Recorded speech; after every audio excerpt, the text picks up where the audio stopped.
أعوذ بالله من الشيطان الرجيم. بسم الله الرحمن الرحيم. وقالوا لولا نزل عليه آيات من ربه قل إن الله قادر على أن ينزل آيات ولكن أكثرهم لا يعلمون. وما من دابة في الأرض ولا طائر يطير بجناحيه إلا أمم أمثالكم ما فرطنا في الكتاب من شيء ثم إلى ربهم يحشرون. والذين كذبوا بآياتنا صم وبكم في الظلمات من يشاء الله يضلله ومن يشاء يجعله على صراط مستقيم. قل أرأيتكم إن أتاكم عذاب الله أو آتتكم الساعة أغير الله تدعون إن كنتم صادقين. بل إياه تدعون فيكشف ما تدعون إليه إن يشاء وتنسون ما تشركون. ولقد أرسلنا إلى أمم من قبلك فأخذناهم بالبأساء والضراء لعلهم يتضرعون. فلولا إذ جاءهم بأسنا تضرعوا ولكن قست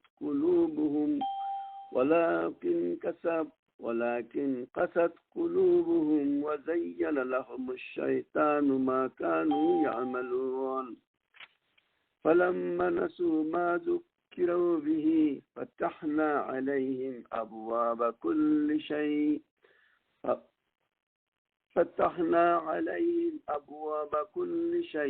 حتى إذا فرحوا بما أوتوا أخذناهم بغتة فإذا هم مبلسون. فقطع دابر القوم الذين ظلموا والحمد لله رب العالمين. قل أرأيتم إن أخذ الله سمعكم وأبصاركم وختم على قلوبكم من إله غير الله يأتيكم به انظر كيف نصرف الآيات ثم هم يصدفون. قل أرأيتكم إن أتاكم عذاب الله بغتة أو زهرة هل يهلك إلا القوم الظالمون. وما نرسل المرسلين إلا مبشرين ومنذرين فمن آمن وأصلح فلا خوف عليهم ولا هم يحزنون. والذين كذبوا بآياتنا يمسهم العذاب بما كانوا يفسقون. قل لا أقول لكم عندي خزائن الله ولا أعلم الغيب ولا أقول لكم إني ملك إن يتبع إلا ما يوحى إلي. قل هل يستوي الأعمى والبصير أفلا تتفكرون. الحمد لله والصلاة والسلام على أشرف الأنبياء والمرسلين نحمده ونصلي على رسوله الكريم। সম্মানিত বন্ধুরা, আসসালামু আলাইকুম ওয়া রাহমাতুল্লাহি ওয়া বারাকাতুহু। আমি আপনাদের সামনে অনেকগুলি আয়াত তেলাওয়াত করেছি। সূরা আনআমের 38 থেকে 50 নম্বর আয়াত পর্যন্ত। আসলে একটু যাতে সকালবেলা গলাটা একটু খোলে সেই জন্যই লম্বা আলোচনা তেলাওয়াত করেছি। তবে আমি চেষ্টা করব ইনশাআল্লাহ দ্রুত এই আয়াতগুলি শেষ করার জন্য। আমরা জানি যে সূরা আনআম তাওহীদের উপরই নাজিল, অর্থাৎ তাওহীদকে শিক্ষা দেওয়ার জন্য মক্কায় অবতীর্ণ এই সূরা। তাওহীদ মানুষের জন্য সবচেয়ে প্রয়োজনীয় জিনিস, আল্লাহর একত্ববাদ। আল্লাহর রাসূল সাল্লাল্লাহু আলাইহি ওয়াসাল্লাম বলছেন যে আল্লাহ যে বান্দা মানে শিরক মুক্ত ঈমান নিয়ে আল্লাহর সামনে উপস্থিত হবে, আল্লাহ তাকে জান্নাত দান করবে। এবং শিরকের বিপরীতই তৌহিদ। শিরক যার আছে তার তৌহিদ নাই, তৌহিদ যার আছে তার ভিতরে শিরক নাই। ইভেন আল্লাহ রাসূল সাল্লাল্লাহু আলাইহি ওয়াসাল্লামকে এই পর সাহাবারা জিজ্ঞাসা করলেন, ইয়া রাসূলুল্লাহ, যদি সে বিভিন্ন পাপের কথা বলছেন, যদি সে মদ খায়, যদি সে জিনা করে, যদি সে কারো মানে যত কিছু বলছেন, বলে হ্যাঁ সবই ঠিক আছে, তারপরেও আল্লাহ যে ব্যক্তি শিরক মুক্ত ঈমান নিয়ে উপস্থিত হবে, রাব্বুল আলামিন তাকে জান্নাতে প্রবেশ করাবেন। তাই শিরক মুক্ত ঈমানের চেয়ে মূল্যবান সম্পদ আর কিছুই নাই। আল্লাহর রাসূল যে মক্কায় আসলেন, এই যে এই আয়াতগুলির মাধ্যমে বারবার আমাদের সামনে তুলে ধরতেছেন আল্লাহ সেই তৌহিদের কথা। মক্কার লোকেরা কিন্তু আল্লাহকে চিনতো, তারা কিন্তু আল্লাহকে জানতো, তারা জানতো যে এক আল্লাহ সব কিছুর মালিক। আর তারা যে সমস্ত দেব দেবী পূজা করত, তারা জানতো যে এদের কোনো ক্ষমতা নাই, কিন্তু তারপরেও তাদেরকে জিজ্ঞাসা করা হলে তারা যে জবাব দিত, যে আমরা এদেরকে আমরা পূজা করি, এদেরকে আমরা মানি, এদেরকে আমরা আসলে ওসিলা ধরি, যে উসিলার মাধ্যমে আমরা সে আল্লাহর কাছে পৌঁছতে পারি। সেগুলিকে আল্লাহ এখানে ফিউট করেছেন। এই জন্য এক হিসাবে হয়তো আপনাদের কাছে অনেকের কাছে মনে হয় যে আল্লাহ তৌহিদ নিয়ে এত কথা বলছেন কোরআনের ভিতরে, পুরো সূরাটাই যেন তৌহিদের বিভিন্ন অ্যাঙ্গেল থেকে আল্লাহ আলোচনা করেছেন। আর আমরা যদি বুঝতে না পারি যে তার গভীরতা, তার ইম্পর্টেন্স, মানে তৌহিদ কতটা গুরুত্বপূর্ণ, আল্লাহর একত্ববাদ এবং শিরক মুক্ত ঈমান যে সমস্ত কাজের মূল, এই কথাটা না বুঝলে আমাদের কাছে অনেক ক্ষেত্রে এটা একঘেয়েমি মনে হবে। আমি প্রথমেই আল্লাহর উপর তাওয়াক্কুল করি, আল্লাহর উপর নির্ভর করি। আল্লাহ রাব্বুল আলামিন আমাদেরকে সত্য সঠিক দিন বুঝার তৌফিক দান করেন। আমরা আমল যতটুকু করি না কেন, সে আমল যাতে শিরক মুক্ত আমল হয়, সেই জন্য আমরা আল্লাহর কাছে পানা চাই। আমরা আল্লাহর কাছে শিরক মুক্ত মানে শিরক যুক্ত আমল থেকে আল্লাহর কাছে পানা চাই, আর আল্লাহর কাছে ফরিয়াদ করি আল্লাহ আমাদেরকে একেবারে নিষ্কুলুষ, একেবারে খাঁটি, যতটুকু আমলি করি খাঁটি আমল করার তৌফিক দান করেন। আমার সমস্ত বোনেরা সাথে সাথে পড়েন আমিন ইয়া রাব্বুল আলামিন, মাইয়া তাওয়াক্কালাল্লাহ ফাহুয়া হাসবুহ। আমি শেষ দুইটা আয়াত, প্রথম দুইটা আয়াত গত সপ্তাহে তেলাওয়াত করেছিলাম, তেমন একটা আলোচনা করিনি, এবং আজকের আলোচনা সংক্ষিপ্ত হবে। বিসমিল্লাহির রহমানির রহিম। ওমা মিন দাব্বাতিন ফিল আরদি, ওমা মিন দাব্বাতিন, দাব্বা শব্দটা হচ্ছে বিচরণশীল, যেটা দুনিয়ার বুকে চলাফেরা করে। ওমা মিন দাব্বাতিন ফিল আরদি, জমিনের বুকে বিচরণশীল এমন কোন প্রাণী নাই। ওয়ালা তাইরিন ইয়াতিরু বিজানাহিহি, বা এমন কোন পাখি তোমরা দেখো না যা দুটি ডানার উপর উড়ে চলে। ইল্লা উমামুন আমসালুকুম, এরা সবাই তোমাদের মতোই বিভিন্ন শ্রেণী উম্মাহ। ওমা ফাররাতনা ফিল কিতাবি মিন শাই, তাদের ভাগ্যে, তাদের ভাগ্য লিপিতে আমি কোনো কিছুই লিখতে বাদ দেইনি। সুম্মা ইলা রাব্বিহিম ইউহশারুন, তারপর সবাইকে তার রবের কাছে সমবেত করা হবে। রাব্বুল আলামিন এই আয়াতের মাধ্যমে আমাদেরকে স্মরণ করাই দিচ্ছেন যে আমরা যারা মানুষ, আমরা একটা উম্মত, জিন একটা উম্মত, ঠিক তেমনি ভাবে গরু, ভেড়া, ছাগল, মহিষ বা বিভিন্ন রকমের পাখি, এরাও আল্লাহরই সৃষ্টি, এরাও এক একটা উম্মত, এরাও এক একটা উম্মত। তুমি যত কিছুই দেখো জমিনের বুকে চলাফেরা করে বা উড়ে চলে আকাশের মধ্যে বা পানির ভিতরে যারা মাছ আছে, তারাও বিভিন্ন গোষ্ঠী। এবং এখানে যে কথা বলছেন যে তাদের প্রত্যেকেরই নিয়তি, তাদের যে প্রত্যেকের ভাগ্য, এটা আল্লাহ লিখে দিয়েছেন।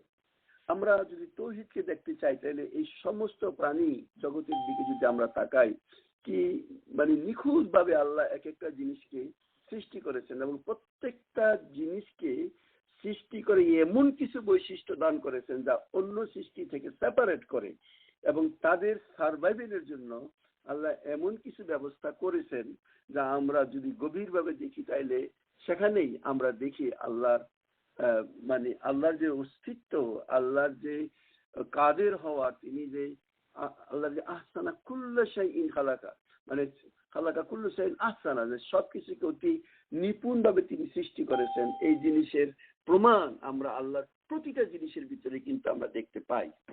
তো যারা এইগুলিকে সেই চোখ দিয়ে দেখে না তারা কিছুই বুঝে না।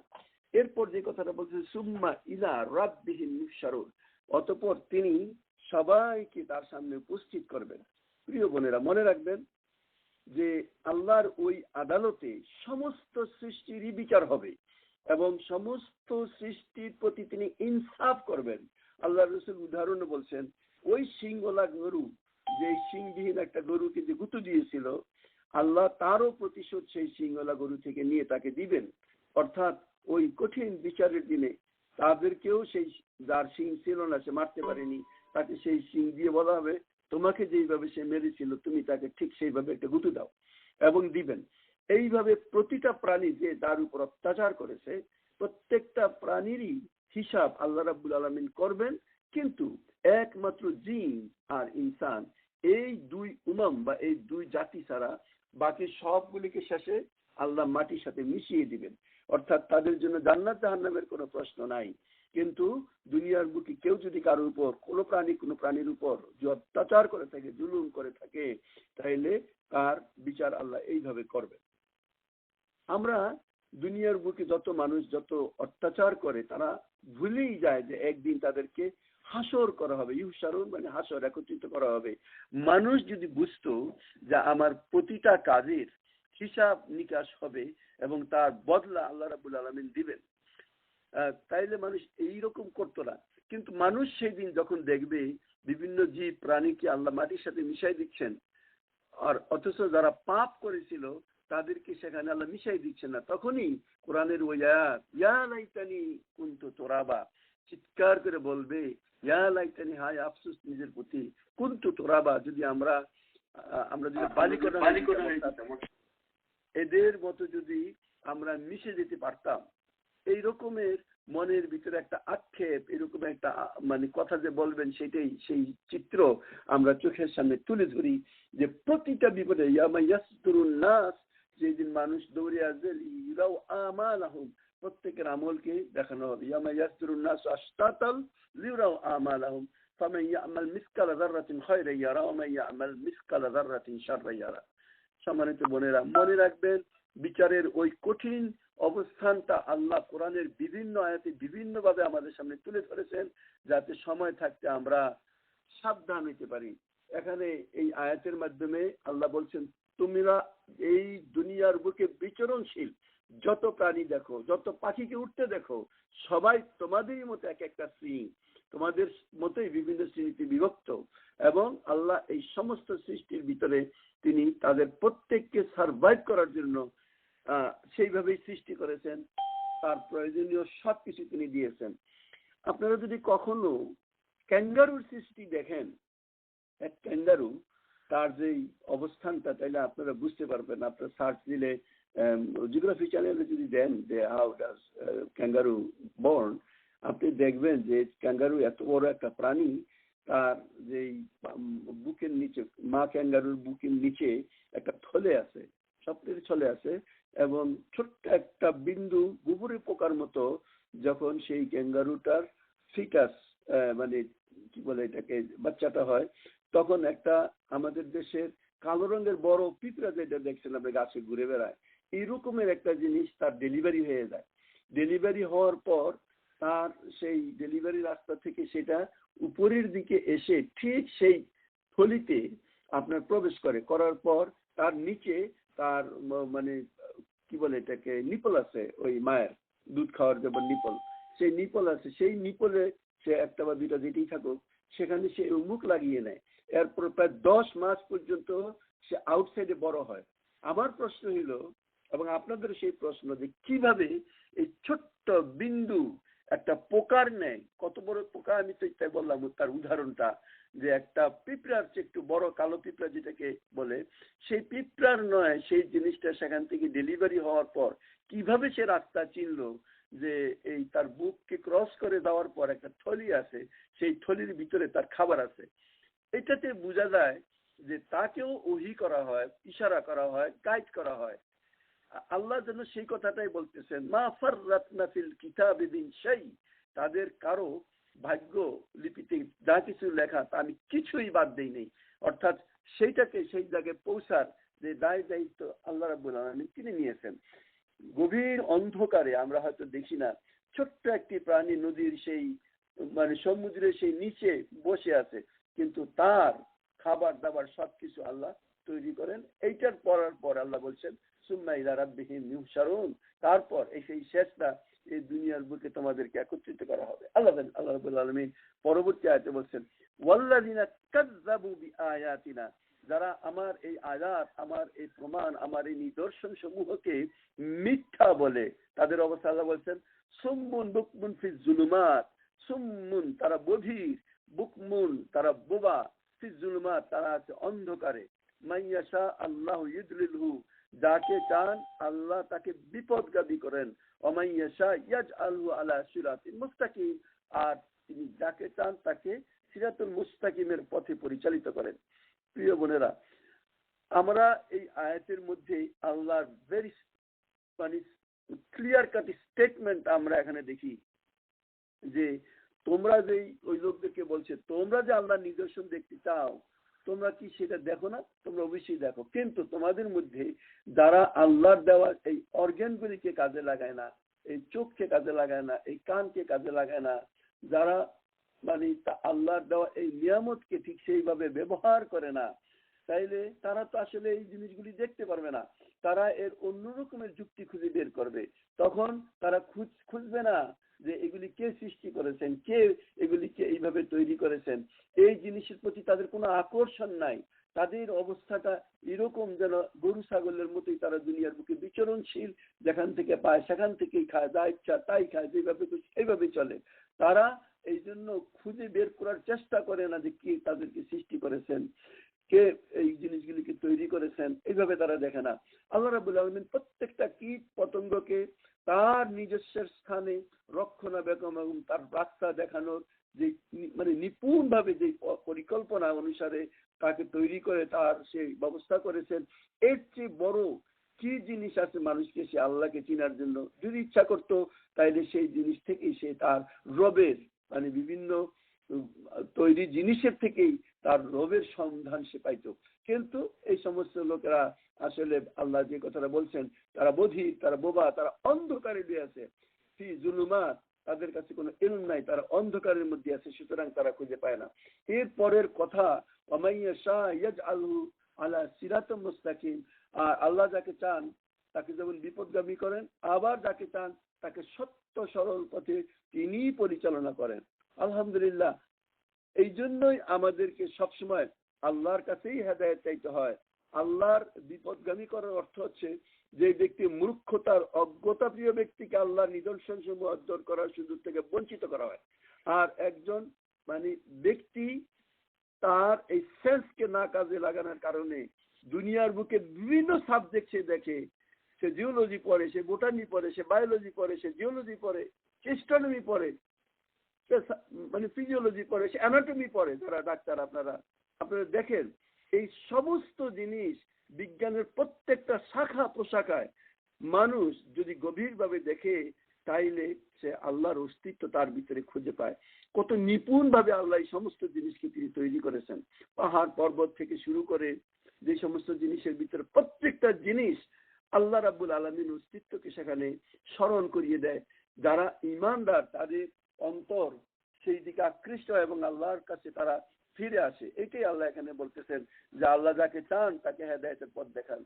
হেদায়েত এবং বিপদ দুইটাই সুস্পষ্ট আল্লাহ রাব্বুল আলামিন করেছেন, কিন্তু যে নিজেই সিদ্ধান্ত নেয় যে সে হেদায়েতের পথকে খুঁজে পাবে না, সে কখনো হেদায়েত পাবে না। আর যে ব্যক্তি হেদায়েতের পথকে চায়, আল্লাহ রাব্বুল আলামিন তাকে হেদায়েতের পথে পরিচালিত করেন।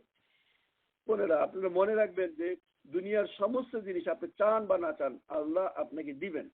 চাই টাকা পয়সা, ধন সম্পদ, বাড়িঘর, হাজবেন্ড ওয়াইফ, যত কিছু ছেলে মেয়ে, এটা ন্যাচারাল ওয়েতে আপনি পাবেন। কিন্তু এমন একটা জিনিস আছে, সেই জিনিস আপনাকে না চাইলে, আন্তরিকভাবে না চাইলে এবং সেটার জন্য প্রচেষ্টা না চাইলে আপনি কখনো পাবেন না, কখনো পাবেন না, কখনো পাবেন না। আপনারা জানেন সেই জিনিসটা, আপনারা দিনে অন্তত পক্ষে 30 বার আল্লাহর কাছে সেই জিনিসটা চান। আপনি পড়েন ইহদিনাস সিরাতাল মুস্তাকিম, হে আল্লাহ আপনি আমাকে সিরাতুল মুস্তাকিমের পথ দেখান। এটা আপনাকে মিন করতে হবে, এটা আপনি মুখে যেমন নামাজের সময় পড়ি সূরা ফাতিহা, কিন্তু তার অর্থ আমরা অনুভব করি না, আমরা অনুধাবন করি না, আমরা পড়েই যাচ্ছি, কিন্তু আমরা শুধু পড়েই যাচ্ছি, কিন্তু আল্লাহর কাছে সেই হেদায়েতের আমরা পথ চাই না। যখন আমরা সেই হেদায়েতের পথ চাই না, আপনি সেইভাবে নামাজ পড়লেও আপনি হেদায়েত পাবেন না।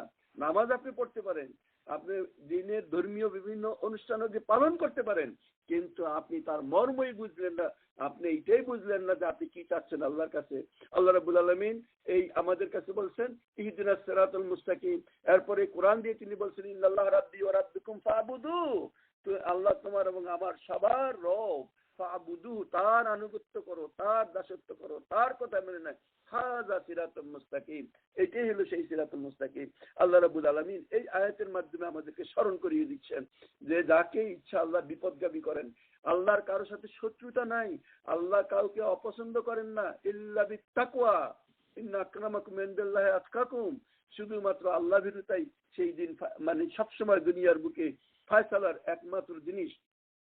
আপনি যদি গভীরভাবে, আমি যদি গভীরভাবে সে আল্লাহর কাছে অগ্রসর হই, তাইলে তিনি আমাকে অবশ্যই, যদি আমি মিন করি, আমি চাই, আমার আন্তরিকতা থাকে, তাহলে আল্লাহ আমাকে অবশ্যই হেদায়েতের পথ দেখাবেন। আর যদি আমার আন্তরিকতা না থাকে, আমি যদি মনে করি ওকে হইলো হইলো, না হইলো না হইলো, আমি হেদায়েতের পথ পাবো না। আমাকে সেইভাবেই নামাজের যেভাবে আমরা বারবার পড়তেছি, আপনি প্রশ্ন করতে পারেন যে একই আয়াত এতবার পড়া কেন? এই জন্য যে এই আয়াতের চেয়ে বড় আর কোনো কিছু আমাদের আল্লাহর কাছে চাওয়া নাই। একদিকে এই সূরা ফাতিহার মধ্যে আল্লাহর প্রশংসা আমরা করি, আল্লাহর মর্যাদাটা কোথায়, মানে তিনি যে মালিক ইয়াউমিদ্দিন, তিনি যে মালিক ইয়াউমিদ্দিন এই কথা আমরা বলি, তারপরে আমরা বলি মানে আমরা তিনি মালিক ইয়াউমিদ্দিন, তিনি রহমান রাহিম, এই কথাগুলি বলার পর যে জিনিসটা আমরা আল্লাহর কাছে ফরিয়াদ করি, হে আল্লাহ আপনি আমাদেরকে হেদায়েতের পথ দেখান, ইহদিনাস সিরাতুল মুস্তাকিম। শুধু তাই না, তারপর কোন সেই সিরাতুল মুস্তাকিম সেটাকে আমরা ডিফাইন করি, ওই সিরাতুল মুস্তাকিম যার উপর আপনি সন্তুষ্ট, ওই পথ না যার উপর আপনি অসন্তুষ্ট। আপনি যদি দেখেন যে আপনি যদি শুধু এই সূরা মানে ফাতিহা যখন আপনি নামাজে দাঁড়ান, আপনি কি বলছেন, আপনার অন্তরটা যদি সেইভাবে আন্দোলিত হয়, তাহলে আপনি অবশ্যই সিরাতুল মুস্তাকিমের পথ পাবেন। আপনি নামাজ পড়বেন এক্ষুনি, কিন্তু একটু পরেই যায় আপনি টিভিতে বসে ইন্ডিয়ান ফিল্ম দেখবেন, দোকানে গিয়ে আপনি অ্যালকোহল বিক্রি করবেন বা অন্যভাবে বেপরদা চালাবেন, নো, এই ক্ষেত্রে আপনি হেদায়েতের পথ পাবেন না। আপনি যেন আল্লাহর সাথে ঠাট্টা বিদ্রুপ তামাশা করতেছেন, একদিকে চাচ্ছেন হে আল্লাহ আপনি হেদায়েতের পথ দেন। আল্লাহ রাব্বুল সূরা বাকারার শুরুতে বলছেন লালিকাল কিতাব, এই সেই কিতাব, লা রাইবা ফি, সন্দেহের অবকাশ মাত্র নাই, হুদাল লিল মুত্তাকিন, এই কিতাব মুত্তাকিদের জন্য পথ দেখাবে। আপনি সেই মুত্তাকি যদি হন, তাহলে এই আল্লাহর কিতাবের মাধ্যমে আমার আপনার যাচাই বাছাই হবে, আমি মুত্তাকি কি মুত্তাকি না। এই মুত্তাকি যদি হন, কিতাব থেকে আপনি শিক্ষা পাবেন। এই মুত্তাকি যদি হন, তাহলে আপনার লাইফ স্টাইল কমপ্লিটলি চেঞ্জ হয়ে যাবে। এরকম হবে যে উদখুলু ফিস সিলমি কাফা, পরিপূর্ণরূপে দিনে প্রবেশ করবেন।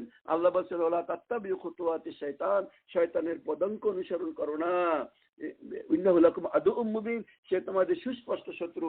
অথচ শয়তানের বিভিন্ন অ্যাক্টিভিটিজের উপর আমরা নিজেদেরকে লিপ্ত করি, অথচ আমরা নামাজের সময় পড়ি ইহদিনাস সিরাতাল মুস্তাকিম, গান বাজনা থেকে শুরু করে অশ্লীলতা, খারাপ সব জিনিসই আমাদের চোখের মাধ্যমে দেখি। আল্লাহ রাব্বুল আলামিন আমাদেরকে ক্ষমা করুন, মাফ করুন। আল্লাহ কার দোয়া কবুল করেন না? ওই সবচেয়ে নিকৃষ্ট মুমিনের পরিচয় হাদিস অনুসারে যেটা বলা হয়, সেটা হলো ওই ব্যক্তি যে লোক চক্ষুর অন্তরালে গোপন কাজে লিপ্ত হয়, গোপন জিনিস দেখে মানুষ থেকে, যে ব্যক্তি সেগুলিকে গোপন করে নিজে দেখে, যখন অন্য মানুষের সামনে থাকে তখন সেই জিনিস থেকে সে নিজেকে দূরে রাখে। আল্লাহ রাব্বুল আলামিন তাকে কিভাবে হেদায়েত দিবেন? হেদায়েত আল্লাহ তাকে দিবেন যে আল্লাহর কাছে সিনসিয়ারলি, একেবারে একনিষ্ঠভাবে অন্তরের অন্তঃস্থল থেকে সে হেদায়েত কামনা করবে, যেটা বারবার নামাজের মধ্যে পড়ে, এবং সে যদি সিনসিয়ার হয় তাহলে অবশ্যই আল্লাহ রাব্বুল আলামিন তাকে হেদায়েত দিবেন। আমরা আল্লাহর কাছে দোয়া করি ইহদিনাস সিরাতাল মুস্তাকিম। 40 নম্বর আয়াত আল্লাহ বলেন কুল আরাইতুম ইন আতাকুম আযাবাল্লাহ, হে রাসূল আপনি তাদেরকে জিজ্ঞাসা করেন, একটু কি চিন্তা ভাবনা করে দেখেছো, ইন আতাকুম আযাবুল্লাহি, যদি তোমার উপর আল্লাহর পক্ষ থেকে কোনো আযাব এসে উপস্থিত হও, আও আতাক্কা সাআতা, অথবা সেই রকম বিপদ এসে যায় যেই রকম মানে সাত, হঠাৎ করে তোমার মৃত্যু এসে উপস্থিত হয়, আগাইরাল্লাহি তাদউন, তোমরা কি আল্লাহ ছাড়া আর কাউকে ডাকো, ইন কুনতুম সাদিকুন, তোমরা যদি সত্যবাদী হও। অর্থাৎ হে আল্লাহর রাসূল, এদেরকে জিজ্ঞাসা করুন, তারা একটু ভেবেচিন্তে বলুক, যখন তাদের উপর কোনো বিরাট বড় আযাব এসে উপস্থিত হয়, মৃত্যুর সময় এসে উপস্থিত হয়, তখন কি তারা আল্লাহ ছাড়া আর কাউকে ডাকে? কাউকে ডাকে না। আল্লাহ বলছেন যদি সত্যবাদী হয়ে থাকো তাহলে তার জবাব দাও। এরপরে আল্লাহ বলছেন বাল ইয়াহু তাদউনা, বরং তোমরা একমাত্র সে আল্লাহকেই ডাকো। ফায়াকশিফু মা তাদউনা ইলাই, এবং তিনি ইচ্ছা করলে তোমাদেরকে সেই বিপদ থেকে মুক্ত করেন ইনশাআ। ওয়া তানসাউনা মা তুশরিকুন, এছাড়া তোমরা যাদেরকে ডাকো তাদেরকে তোমরা তখন ভুলে যাও। এইরকমই মানুষের অবস্থা। যখন মানুষের অসুস্থতা একটু সামান্য হয়, বিপদ আপদ সামান্য হয়, তখন তারা বিভিন্ন জিনিসের উপর নির্ভর করে। এমনকি বিভিন্ন পীর দরবেশ থেকে শুরু করে হিন্দুরা বিভিন্ন দেব দেবীর পূজার কাছে তারা বিভিন্নভাবে আশ্রয় প্রার্থনা করে। কিন্তু বিপদ যখন বড় হয়ে যায় তখন তারা এক আল্লাহ ছাড়া আর কাউকে তারা তখন ডাকে না। যেই আরবের লোকেরা বিভিন্ন রকমের প্রমাণ চেয়েছিল, আল্লাহ রাব্বুল আলামিন এই প্রমাণের কয়েকটা জিনিস তাদের অন্তরের ভিতরে রেখেছেন, সেই কথা স্মরণ করাই দিচ্ছেন। আমাদের প্রত্যেকের অন্তরের অন্তঃস্থলে এক আল্লাহর অস্তিত্ব আছে, কারণ আমরা একটা সাক্ষী দিয়ে আসছি। যখন আল্লাহ রাব্বুল আলামিন আদমের পৃষ্ঠদেশ থেকে আমাদের সবাইকে সৃষ্টি করেছিলেন এবং তিনি আমাদের থেকে যেই ওয়াদা নিয়েছিলেন সেই ওয়াদার কথা তিনি কোরআনে মেনশন করেছেন, আলাস্তু বিরাব্বিকুম ক্বালু বালা। আল্লাহ রাব্বুল বলছেন আমি কি তোমাদের প্রভু নই? আমরা সবাই জবাব দিচ্ছি অবশ্যই।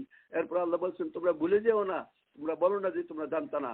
এই জন্যই আমরা দেখি প্রতিটা মানুষ অন্তরের অন্তঃস্থলে কোথাও না গভীরভাবে আল্লাহর অস্তিত্বে সে বিশ্বাস করে। সে কোনো না কোনো ভাবেই যত বড় দুরন্তর হোক না কেন, মৃত্যুর সময় সে আল্লাহর কথা স্মরণ করে, যদিও সেই স্মরণে তার কোনো কাজ আসে না। এখানে একটা বিশেষ ঘটনা আপনাদের সামনে বলা যাইতে পারে যে আল্লাহর রাসূল যখন মক্কা বিজয় করলেন তখন ইকরামে ইবনে আবু জাহেল সে মক্কা থেকে পালিয়ে গেল। তার পূর্ব মুহূর্তে পালিয়ে এসে জেদ্দা থেকে একটা নৌকায় উঠলো, একটা ছোট্ট জাহাজে উঠলো, যাতে সে ইথিওপিয়া বা হাবাসা চলে যেতে পারে। যখন তারা কিছু দূর গেল তখন আস্তে আস্তে ঝড় শুরু হইলো। তারা লাত মানাত উজ্জা বিভিন্ন দেব দেবীকে ডাকা শুরু করলো।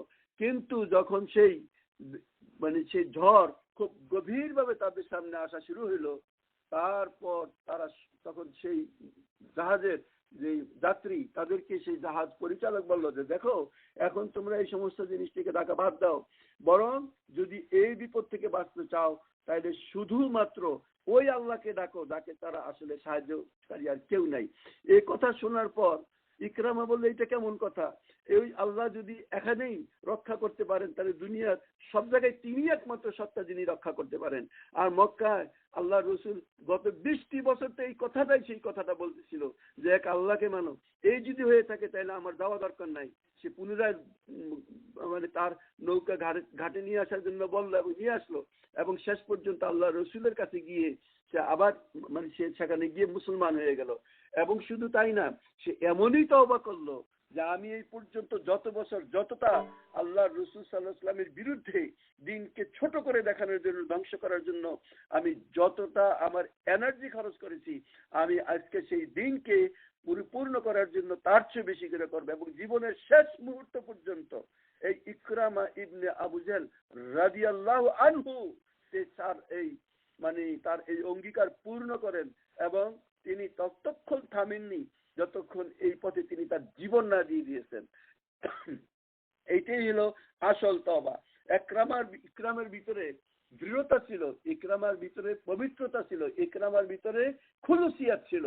সে যতদিন বুঝিনি ততদিন তার যে জাহেলিয়াতের সেই জিনিসকে ধরে রাখার জন্য তার চেষ্টার ত্রুটি ছিল না। কিন্তু তার সামনে যখন এই আলো উদ্ভাসিত হলো তখন সে এরকম ভাবে ঈমান আনলো যে শেষ পর্যন্ত তার এই ঈমান আল্লাহর প্রতি সে দিয়ে দিল। এইটাই হলো সত্যিকার তওবা, এইটাই হলো সত্যিকার ফিরে আসা, এইটাই হলো আমরা যেটাকে বলি যে খুলুসিয়াত, আন্তরিকতা এবং আল্লাহর উপর নির্ভরতা। এরপরে 42 নম্বর আয়াতে বলছেন ওয়ালাকাদ আরসালনা ইলা উমামিন মিন ক্বাবলিকা, এর পূর্বে আমি অনেক মানব গোষ্ঠীর কাছে আমার রসুলকে পাঠিয়েছি। ফাআখাযনাহুম বিল বাসাই ওয়াদ দাররাই, তাদেরকেও বিপদ আপদ মুসিবতের বুকে আমি নিক্ষেপ করেছি। লাআল্লাহুম ইয়াতাদাররাউন, আশা এই যাবে যে যাতে তারা বিনীত হয়ে আমার সামনে মাথা নত করে। আল্লাহর এই আয়াতের অর্থ একদিকে মক্কার সেই লোকদের কাছে রাসূল সাল্লাল্লাহু আলাইহি ওয়াসাল্লামের সেই অবস্থানটা তুলে ধরেছেন যে তোমাদের উপর তারা ইসলাম গ্রহণ করেছেন, তোমাদের উপরই একমাত্র বিপদ আসে নাই, এর পূর্বে যত নবীকে আমি প্রেরণ করেছি সেই নবী যেই হোক না কেন, ইব্রাহিম হোক, মুসা হোক, ঈসা হোক, এমনি প্রফেট নূহ আলাইহিস সালাম হোক, সবার উপরে একই সিস্টেমে আসছে। আর আল্লাহ রাব্বুল আলামিন প্রত্যেককেই বিপদ এবং মুসিবতের ভিতরে নিক্ষেপ করেছেন যাতে মানুষের অহংকার চলে যায়, তার মানে নির্ভরতা যে শুধুমাত্র আল্লাহর উপর হইতে পারে সেই জিনিসটাই তিনি প্রমাণ করেছেন। আপনারা দেখবেন যে এই যে আপনারা যারা এখন আমার সাথে আছেন, এখন আপনি সুস্থ সবল আছেন, মনে হয় আপনি যা ইচ্ছা তাই করতে পারেন, আপনি মনেই হয় না যে কখনো আপনি অসুস্থ হইতে পারেন। কিন্তু যখনই অসুস্থতা আসে, 2 বার 3 বার টয়লেটে গেলেন, 2-3 বার বমি করলেন, গায়ে 104 ডিগ্রি জ্বর, আপনার কাছে সমস্ত কিছু তিতা লাগবে, কিছু ভালো লাগবে না, তখন মন ছোট হয়ে আসবে। এবং অনেক ক্ষেত্রে দেখা যায় এই অসুখ বিসুখের কারণে মানুষ তার পুরো লাইফ স্টাইলকে চেঞ্জ করে ফেলে, আল্লাহর দিকে আকৃষ্ট হয়। অর্থাৎ অহংকার মানুষের ভিতরে যা থাকে, বরত্ব মানুষের ভিতরে যা থাকে, অনেক ক্ষেত্রে আল্লাহ রাব্বুল আলামিন কল্যাণের জন্য তাকে অসুখ বিসুখ দেয়। এটাও আসলে তার ভিতরে কল্যাণমূলক হয় যখন সে তার নিজের পজিশনটাকে স্টাডি করতে পারে, বুঝতে পারে, অনুধাবন করতে পারে। এবং এই কথাটাই আল্লাহ বলতেছেন, আমি এর পূর্বে যত নবী রাসূলকে পাঠিয়েছি তাদের প্রত্যেককে বিপদ আপদ মুসিবতের ভিতর নিক্ষেপ করেছি, তোমাদেরকে যদি আমি সেই বিপদ আপদে নিক্ষেপ করি, এটা কোনো নতুন কিছু নয়। এবং আমার এই বিপদ আপদ কষ্ট এই জিনিস আসলে তোমাদেরকে বাধ্য করবে বিনীত হয়ে, ছোট হয়ে আমার সামনে মাথা নত করতে থেকে। আপনি দেখেন আমাদের মধ্যে যারা অনেক ধন সম্পদের মালিক সুখে মুখে আছে, তারা আল্লাহকে ভুলে আছে, কিন্তু যারা অসুস্থতায় আছে তাদের তখন অবস্থা অন্যরকম হয়। সুস্থ অবস্থায় আপনার ফজর নামাজও কাজা হয়ে যায়, অসুস্থতায় আপনার তাহাজ্জুদ ছুটে না। এইটাই হলো বাস্তবতা।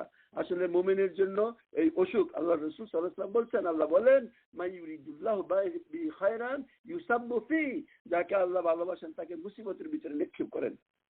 আল্লাহ বলেন ফালাউলা ইজ জাআহুম বাসুনা তাদাররুআন, আল্লাহ বলেন কাজে যখন আমার পক্ষ থেকে তাদের প্রতি এরপরে আবার কঠোরতা অর্পিত হলো, ওয়ালাকিন কাসাত কুলুবুহুম, কিন্তু তাদের অনেকের অন্তর আরো বেশি কঠিন হয়ে গেল, ওয়াযায়্যানা লাহুমুশ শায়তানু মা কানু ইয়ামালুন, শয়তান তাদের এই মর্মে নিশ্চয়তা বিধান করছে যে তোমরা যা ভালো করছো ঠিকই করছো। এটাই হলো সেই দুনিয়ার মানুষের জন্য বিরাট বড় পরীক্ষা।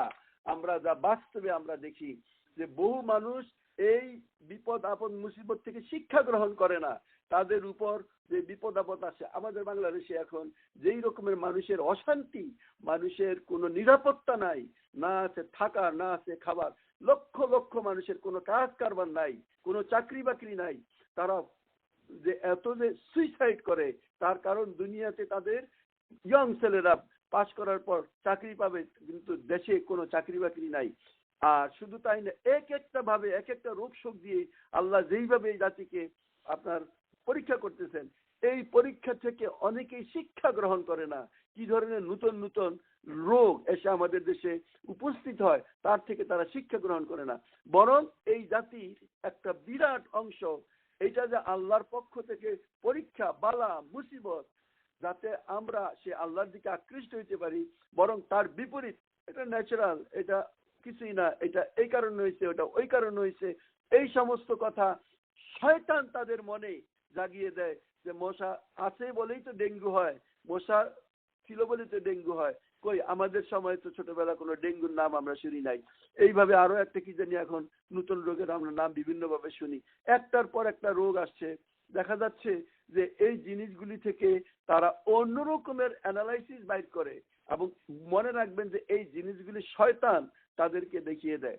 আমাদের ভিতরে যারা এখানে আছি, আমরা বিভিন্ন সময় বিভিন্ন রকমের বালা মুসিবতের পরি, আমাদের অভাব অনটন অনেক সময় কঠিন থেকে কঠিনতর হয়। এইগুলিকে একদিকে মনে করতে হবে যেটা আল্লাহর পক্ষ থেকে আসছে আমাদেরকে পরীক্ষা করার জন্য। পরীক্ষায় ফেল করা যাবে না, বরং আরো দৃঢ়তার সাথে তা আমাদেরকে মেনে নিতে হবে। আমাদের কি সেই পরীক্ষা হয়েছে যে পরীক্ষা আল্লাহ রসুল সাল্লাল্লাহু আলাইহি ওয়াসাল্লাম নিজের উপর, সাহাবাদের উপর হয়েছে? তার ধারে কাছে কি আমাদের হয়েছে? তাহলে আমরা কিভাবে আশা করি যে আমরা সেই রসুল সাল্লাল্লাহু আলাইহি ওয়াসাল্লাম এবং তার সাহাবী যারা আল্লাহর পক্ষ থেকে সুসংবাদ প্রাপ্ত তাদের দলে অন্তর্ভুক্ত হব। আমরা এইভাবে যে আমরা দুনিয়ার বুকে এয়ার কন্ডিশন বাড়িতে থেকে এয়ার কন্ডিশন গাড়ি চালিয়ে এবং খাবার টেবিলে খাবারের অভাব নাই, ঘরে পরার মতো কাপড় চোপড়ের অভাব নেই, কোনো অভাব বলতে আমাদের কিছু নাই। এইভাবে শান্তিতে থেকে আমরা কিভাবে আশা করি সেই তাদের মান মর্যাদা আমরা যাব না? এটা হইতেই পারে না। সুতরাং বিপদ মুসিবত আসবেই। আমাদের ভিতর যার যত মর্যাদা, তার মানে আল্লাহ বড় করতে চান, তাকে তত বেশি পরীক্ষায় ফেলেন। একটা পরীক্ষায় ফেল করলে আরেকটা পরীক্ষা তাকে উত্তীর্ণ করার জন্য আল্লাহ সামনে এনে দেন। এটা যেমন একদিকে গেছে, কিন্তু অনেক ব্যক্তি এরকম আছে যারা আল্লাহর পক্ষ থেকে এই পরীক্ষাকে পরীক্ষা মনে করে না, বরং এটাকে তারা মনে করে নিয়তি, অন্যভাবে যেটা আল্লাহ লিখে দিয়েছেন সেটাই তারা মনে করে। আবার শয়তান তাদের এই মানে অজুইয়ানা মানে চাকচিক্যময় করে দেখায়, অ্যাট্রাকটিভ করে দেখায়। শয়তানের কাজই হলো মানুষের অপকর্মকে খুব যুক্তিসঙ্গত জাস্টিফাইড করবে। আপনাকে বলবে যে ডেইলি তোমার নামাজ পড়তে হবে এমন কোনো প্রয়োজন নাই, তুমি তো আল্লাহকে মানোই। মাঝে মধ্যে আল্লাহ তো নিজের নাম রেখেছেন, তিনি রহমানুর রাহিম, তিনি গাফুরুর রাহিম, সুতরাং তোমার নামাজ রেগুলার পড়তে হবে না, তুমি মাঝে মধ্যে ছেড়ে দিও। এইভাবে সে মানুষকে অগ্রসর করায়। তুমি তো সারাদিন ভালো কাজই করো, কিছুটা খারাপ করলে কিছু হবে না। সারাদিন তো কোরআন শরীফই পড়ো, একটু সিনেমা দেখলে কিছু হবে না, একটু ফেসবুকে অশ্লীল জিনিসপত্র দেখলে কিছু হবে না। এইভাবে তার কাজই হইলো যে তোমাকে বিভিন্ন ভাবে, যে এই দেশে আমেরিকায় আসছো, তোমাকে সবসময় হালাল খাবার খাইতে হবে এমন তো কোনো কথা নাই। তোমাকে কিছু এগুলি খাইলে কিছুই হবে না, কিছু খাও, তুমি সারাদিন বেশিরভাগ ওইটাই খাও। শয়তান তার অপকর্মকে অসাউওয়ালা লাহুম আমলা লাহুম, শয়তান তার রশি বিস্তার করে দেয় এবং অপকর্মকে সহজ করে দেখায়।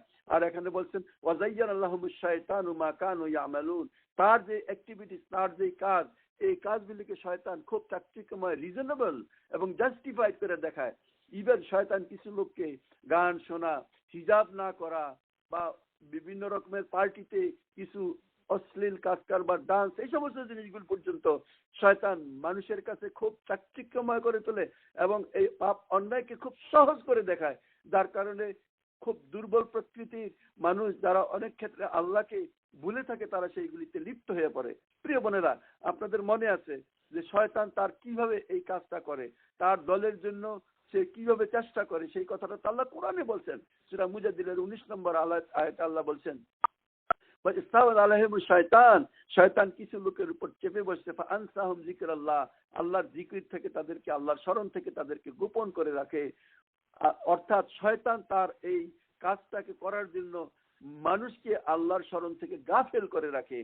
মনে রাখবেন, যখনই আল্লাহ কোনো কাজ করতে গেলে আপনার ভুলেও মনে হয় না আল্লাহর কথা, তখন বুঝবেন ইস্তাওয়াজ আলাইহিমুশ শয়তান, যে শয়তান আমাকে চেপে বসেছে, শয়তান আমার উপর বিস্তার করেছে, আমাকে আউযু বিল্লাহি মিনাশ শাইতানির রাজিম বলে আল্লাহর কাছে আশ্রয় নিতে হবে। আল্লাহর ওই আয়াতে বলছেন, যারা এই শয়তানের এই মানে বিস্তারের ভিতরে ডুবে আছে তাদেরকে শয়তানের দল বলে আল্লাহ বলেছেন।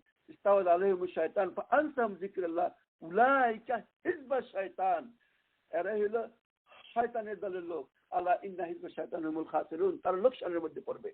অর্থাৎ এখানেও আল্লাহ রাব্বুল আলামিন যে কথাটা বলতেছেন, ফালাম্মা নাসু মা যুক্কিরু বিহি, যখন ভুলে গেল মা যুক্কিরু বিহি, যে উপদেশ আমি তাদেরকে দিয়েছিলাম, যে জিকির আমি তাদের দিয়েছিলাম, এরপর আল্লাহ বলছেন ফাতানা আলাইহিম আবওয়াবা কুল্লি শাইআন, আমি তার জন্য সমৃদ্ধির সমস্ত দরজা খুলে দিলাম।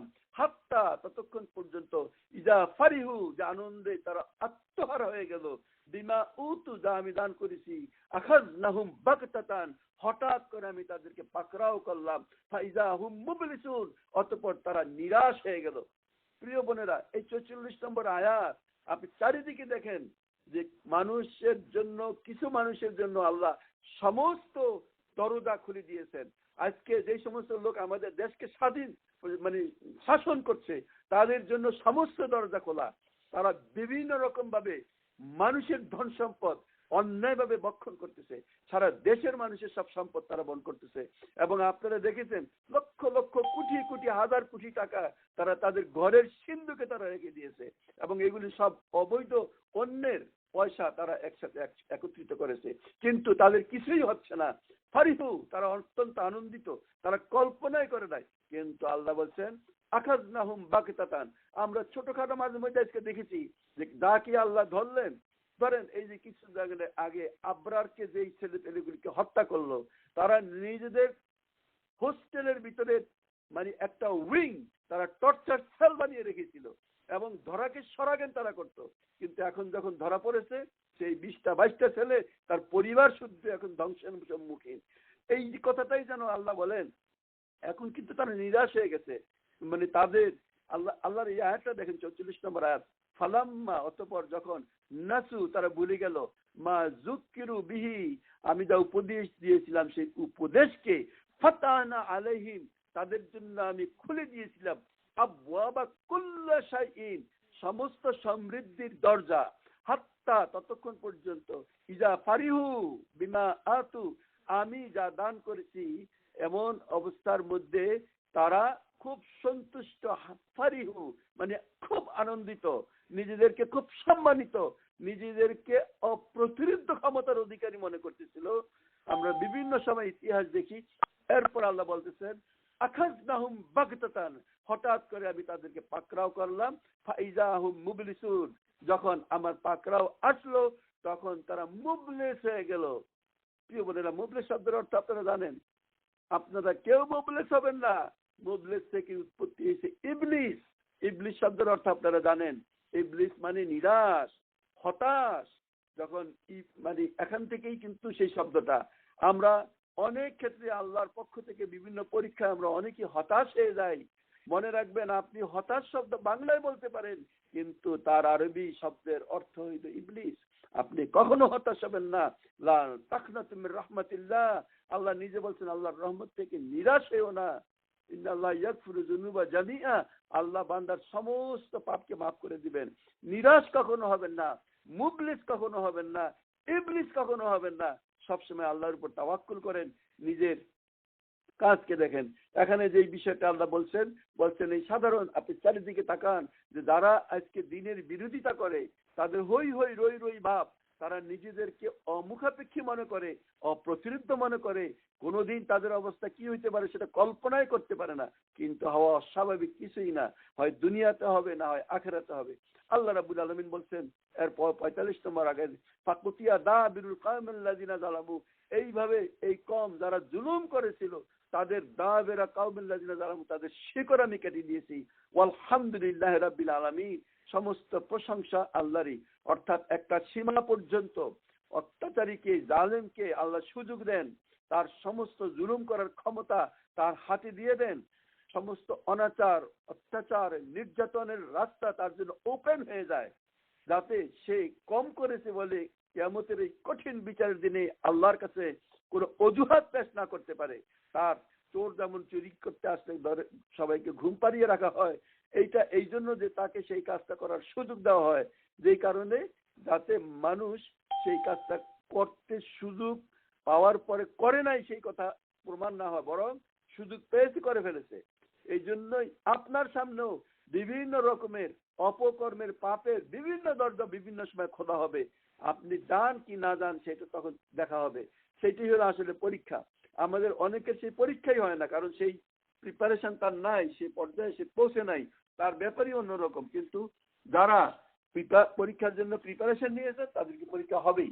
আল্লাহ রাব্বুল আলামিন সেটা বলতেছেন আলহামদুলিল্লাহ রাব্বিল আলামিন, যারা অত্যাচার করতেছে তাদের উপর যখন আল্লাহর এই ফাওতা আযাব, আল্লাহর সেই মার আসে উপস্থিত হয়, যখন তাদের সেই শিকড় আল্লাহ কেটে দেন, তখন আমরা বলবো যে আলহামদুলিল্লাহ আল্লাহ সেই কাজটা করছেন।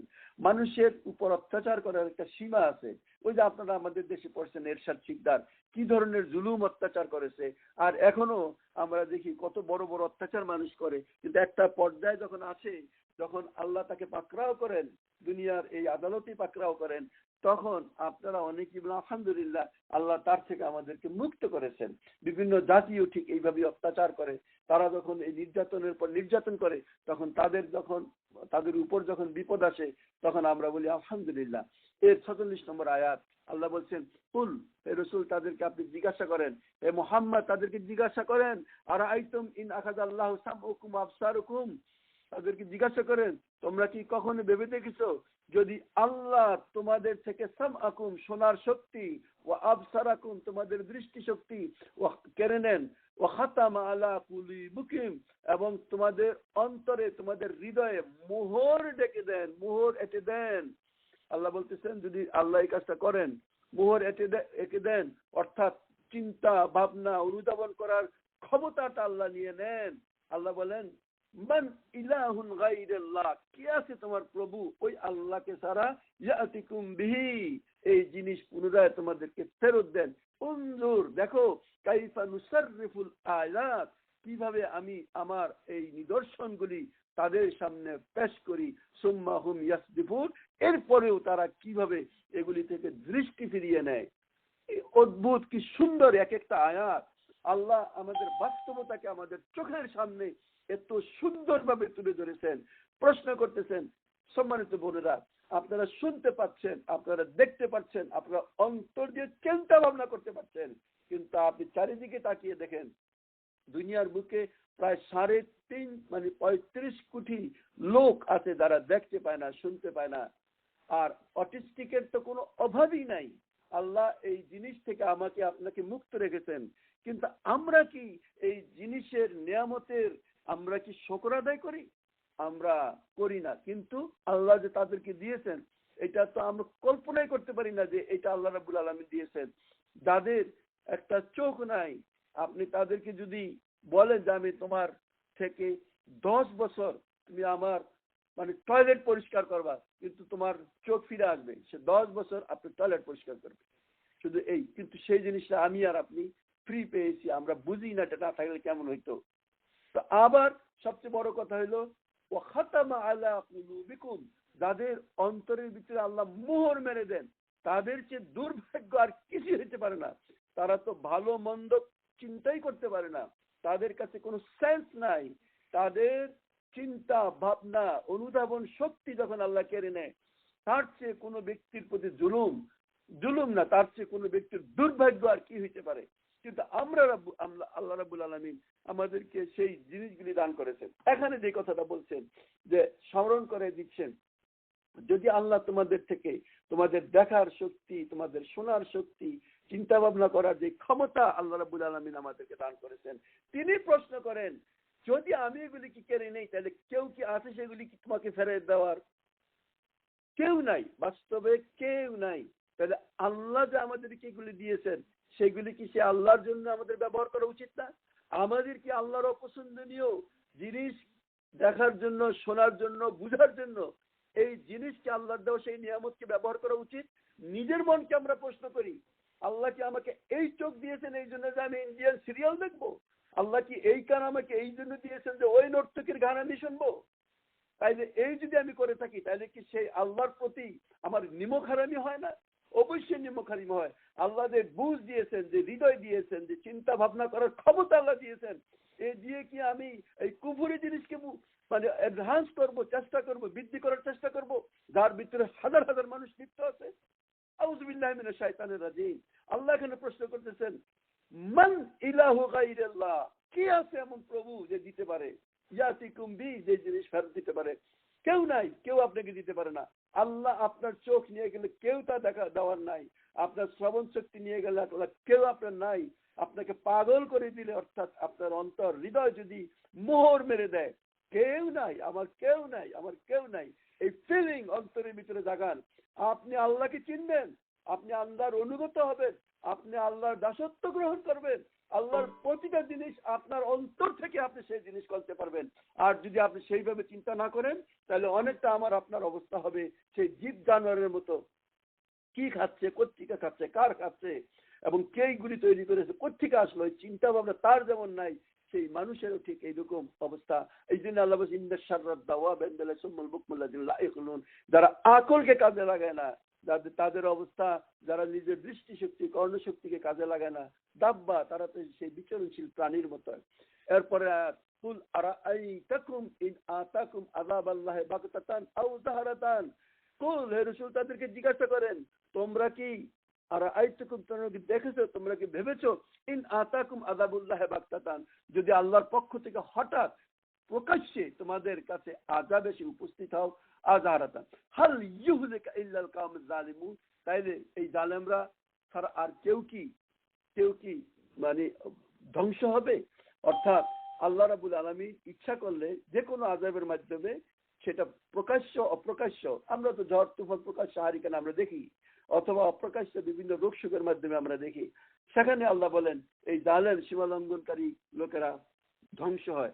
এর পরের দুটি আয়াত শেষ করার চেষ্টা করি। আল্লাহ রাব্বুল আলামিন খুব গুরুত্বপূর্ণ একটি আয়াত আল্লাহ দিচ্ছেন, 48 নম্বর আয়াত, ওয়ামা নুরসিলুল মুরসালিনা, আমি যত নবী প্রেরণ করেছি, ইল্লা মুবাশশিরিনা ওয়া মুনজিরিন, তাদেরকে আমি সুসংবাদদাতা এবং সাবধানকারী হিসেবে প্রেরণ করেছি। ফামান আমানা, যারা ঈমান আনলো, ও আসলাহা, নিজেদেরকে সংশোধন করলো, দুষ্কৃতীদের মানে আল্লাহ বলছেন দুষ্কৃতি থেকে নিজেদেরকে বাঁচায় রাখলো, ফালা খাউফুন আলাইহিম ওয়ালা হুম ইয়াহজানুন, তাদের কোনো ভীতি নাই, কোনো ভয় নাই, কিছুই না। আল্লাহ তার নবী প্রেরণের উদ্দেশ্য বলছেন, আর আমাদেরকে এই আয়াতের মাধ্যমে কি করতে হবে সেই কথাটা বলছেন। বলতে পারেন এই সমস্ত আলোচনার যেন সারমর্ম এই 48 নম্বর আয়াত। আল্লাহ বলেন আমি যত নুরসিলুল মুরসালিন, আমি যত প্রেরিত নবীদেরকে আমি প্রেরণ করেছি, তারা কি হিসেবে আসছেন? ইল্লা, আর কোনো না, মুবাশশিরিনা ওয়া মুনজিরিন, সুসংবাদদাতা এবং সেই সাথে সতর্ককারী। দুইটাই কথা। আপনি নেক কাজ করবেন, সৎ কাজ করবেন, ভালো কাজ করবেন, আল্লাহর দাসত্ব গ্রহণ করবেন, আপনার জন্য জান্নাতের সুসংবাদ। আর যদি তার থেকে মুখ ফিরিয়ে নেন, আপনার জন্য সতর্কবাণী, তোমার এই কর্মের ফল ধাউ ধাউ করে জাহান্নামের অগ্নিকুণ্ডলী। প্রত্যেক নবী যেমন মুবাশশির তেমনি মুনজির। আল্লাহর কোরআন যেখানে আপনাকে জান্নাতের কথা বলছে, সেখানেই জাহান্নামের ভয় ভীতি সেখানে তুলে ধরেছে। আজকে আমাদের এই যারা এই দেশের ভিতরে যারা ওয়াজ নসিহত করে অনেক বড় বড়, তাদেরকে দেখবেন খালি আপনাকে প্রশংসা, মুবাশশির মুবাশশির, সুসংবাদ, এই দোয়া এতবার পড়লে এই হয়ে যাবে, ওই দোয়া এতবার, এই সমস্ত কথার মাধ্যমে বেহেশতের লোভ দেখায়। অবশ্যই আছে, কিন্তু তাদেরকে তার বিপরীত যদি না করে, তার ভয়াবহতা সেই সাথে তুলে ধরা দরকার। তাই আল্লাহ বলছেন আমি আর কোন নবীকে নুরসিলুল মুরসালিনা ইল্লা মুবাশশিরিনা ওয়া মুনজিরিন, এইটাই হলো বেসিক। আমি যত নবী প্রেরণ করেছি, তারা মানুষের জন্য সুসংবাদ দানকারী এবং যারা খারাপ কাজ করে তাদের জন্য ভীতি প্রদর্শনকারী। এরপর আল্লাহ বলছেন ফামান আমানা, তোমরা যারা ঈমান আনে, ও আসলাহা, আমলে সালে করে। আসলাহ শব্দের অর্থ হলো সংশোধন করে, রিপেয়ার করে, নিজেদের কাজকে সংশোধন করে নেয়। ও আসলাহা, সেখান থেকে আমলে সালে। আমলে সালে বলতে কি বোঝায়? Good deed. What does it mean? Good deed means anything you are doing wrong. মনে করেন এখন আপনি ফেসবুকের ভিতরে খারাপ জিনিসের প্রতি আপনার আসক্তি আছে, আসলাহ করেন, নিজেকে সংশোধন করেন। আপনার আপনার ইনকামের ভিতরে হারাম আছে, আপনি তার থেকে নিজেকে সংশোধন করেন।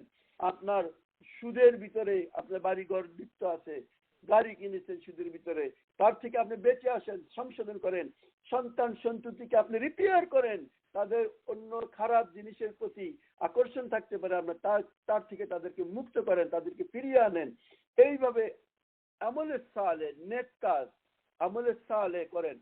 আপনি মুমিন মুসলমান, আপনার এই সালাহ কাজটা নন স্টপ, মৃত্যু পর্যন্ত আপনাকে আমলে সালে করতে হবে। অর্থাৎ আপনি প্রতিটা মুহূর্তে নেকের দিকে অগ্রসর হবেন। আপনি যদি নেকি করেন জান্নাতের নিকটবর্তী হবেন, কিন্তু যদি বদি করেন জাহান্নামের নিকটবর্তী হবেন। আল্লাহ রাব্বুল আলামিন এই আয়াতের মাধ্যমে ফামান আমানা ওয়াসলাহা কি সুন্দরভাবে বলছেন। ফামান আমানা, ঈমান এক নম্বরের শর্ত, ইল্লাল্লাযিনা আমানু ওয়া আমিলুস সালিহাত, তারা কোরআনের ভিতরে এই কথাই আছে। এখানেও বলছেন ফামান আমানা ওয়াসলাহা, যে ঈমান আনলো এবং নিজেকে সংশোধন করলো, তার পরিণতি আল্লাহ বলছেন ফালা খাউফুন আলাইহিম ওয়ালা হুম ইয়াহজানুন, তার কোনো ভয় নাই, তার কোনো দুশ্চিন্তা নাই। এরপর আল্লাহ সাবধান করে দিচ্ছেন ওয়াল্লাযিনা কাযযাবু বিআয়াতিনা, যারা আল্লাহর এই কথাকে মিথ্যা প্রতিপন্ন করে, অর্থাৎ যারা এই কথাকে মেনে নেয় না, অর্থাৎ নিজেদের কর্মনীতি এর মাধ্যমে সংশোধন করে নেয় না। আল্লাহ বলেন ওয়াল্লাযিনা কাযযাবু বিআয়াতিনা, আমার এই নিদর্শনকে যারা মিথ্যা প্রতিপন্ন করে, ইয়ামাসসুহুমুল আযাবু বিমা কানু ইউফসিকুন, তাদেরকে এই মানে নাফরমানি ভোগ করার শাস্তি আমি তাদেরকে দান করব। ক্লিয়ার কাট কথা।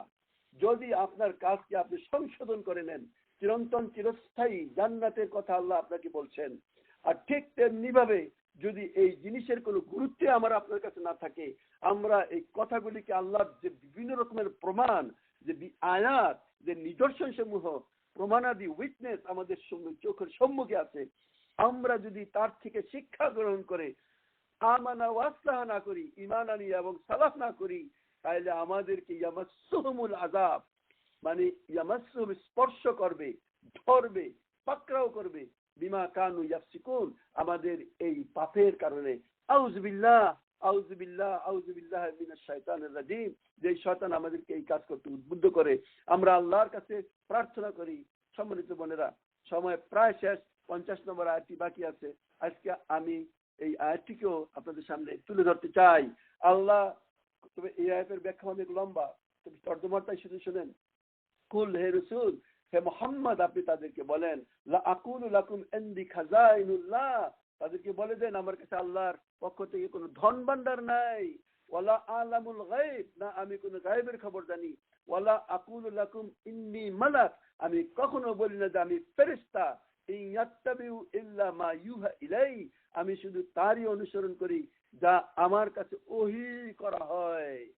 আল্লাহ বলেন, কুল, হে রাসূল, তাদেরকে জিজ্ঞাসা করেন, হাল ইয়াস্তাবিল আ'মা ওয়াল বাসীর, কখনো কি চক্ষুওয়ালা এবং অন্ধ আর চক্ষুষ্মান কি কখনো সমান হইতে পারে? আফালা তাতাফাক্কারুন, তোমরা কি একটু চিন্তা ভাবনা করো না? মক্কার লোকেরা আল্লাহর রসুলকে দেখে, যেমন আমাদের বহু লোক মনে করে যে আল্লাহর রসুল স্পেশাল মানুষ না, তিনি অতিমানব। যারা মনে করে, যারা অতিমানব মনে করে না, আল্লাহর রসুল অতিমানব না, তিনি মানুষ। তার সন্তান সন্ততি, স্ত্রী পুত্র, খিদা লাগলে মানে খাবার না থাকলে খিদা লাগতো, গরম মানে শীতের সময় ঠান্ডা লাগতো, গরমের সময় গরম লাগতো, ন্যাচারাল ওয়েতে তিনি সেই জিনিস।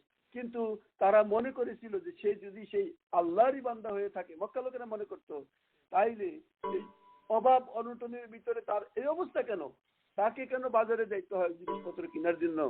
আমরা অনেক সময় মনে করি আল্লাহওয়ালা বান্দা যারা হবেন তাদের জন্য সবকিছু রেডিমেড পাওয়া যাবে, আল্লাহ তাদেরকে সমস্ত বিপদ আপদ থেকে রক্ষা করবেন। কোন সে আল্লাহওয়ালা বান্দা হইতে পারে আল্লাহ রসুলের চেয়ে বড়? অথচ যখন তায়েফের মাঠে আল্লাহর এই বান্দা মানুষকে দিনের দাওয়াত দিতে গেল, তখন পাথর মেরে মেরে এরকম ভাবে রক্তাক্ত করা হলো যে তিনি যখন এক বাগানে এসে বসলেন, তখন আদাসা নামে সেই এক কৃতদাস, সে এসে যখন খাবার দিল, তখন তিনি দেখলেন যে তিনি তার শরীর থেকে নির্গত এই রক্তের কারণে তার জুতা চাপটে গেছে এবং সেটা খুলতে পারেন না। আল্লাহ কি তার এই নবীকে সেই দিন রক্ষা করতে পারতেন না? কিন্তু আল্লাহর এটা ন্যাচারাল ওয়ে না। যাই হোক, আল্লাহর ন্যাচারাল ওয়ে এইটাই যে তিনি একজন মানুষ ছিলেন, কিন্তু আমাদের মতো মানুষ তিনি নন। তিনি অতি মানব নন, কিন্তু তিনি মহামানব। আল্লাহ তাকে সর্বোত্তম মর্যাদায় সৃষ্টির সেরা, কিন্তু তারপরেও তিনি আল্লাহর সৃষ্টি, সেই সৃষ্টির মর্যাদায় তিনি তাকে বসিয়েছেন। কিন্তু আমরা দেখি অনেক সময় আমাদের দেশে ব্যবসা বাণিজ্য করা সে পীর দরবেশরা পর্যন্ত গায়েবের খবর বলে না, তিনি সেই ধরনের কিছুই ছিলেন না। আমি ইনশাআল্লাহ যদি আল্লাহ সুযোগ দেন এই 50 নম্বর আয়াতটাকে আবার রিপিট করব, যেহেতু আমাদের সময় শেষ হয়ে গেছে। আল্লাহ রাব্বুল আলামিন সত্যি মানে কোরআন হাদিসের ভিত্তিতে নিজের ঈমানটাকে বুঝার তৌফিক দান করেন, অতি বাড়াবাড়ি ভালো না, এবং নিজেদেরকে সংশোধন করার তৌফিক দান করেন। আল্লাহ আমাদেরকে সত্য সঠিক পথে কায়েম রাখেন, এই দোয়া করে আজকে আমরা শেষ করছি। সুবহানাকা আল্লাহুম্মা বিহামদিক, আশহাদু আল্লা ইলাহা ইল্লা আনতা, আস্তাগফিরুকা ওয়া আতুবু ইলাইক। আসসালামু আলাইকুম ওয়া রাহমাতুল্লাহি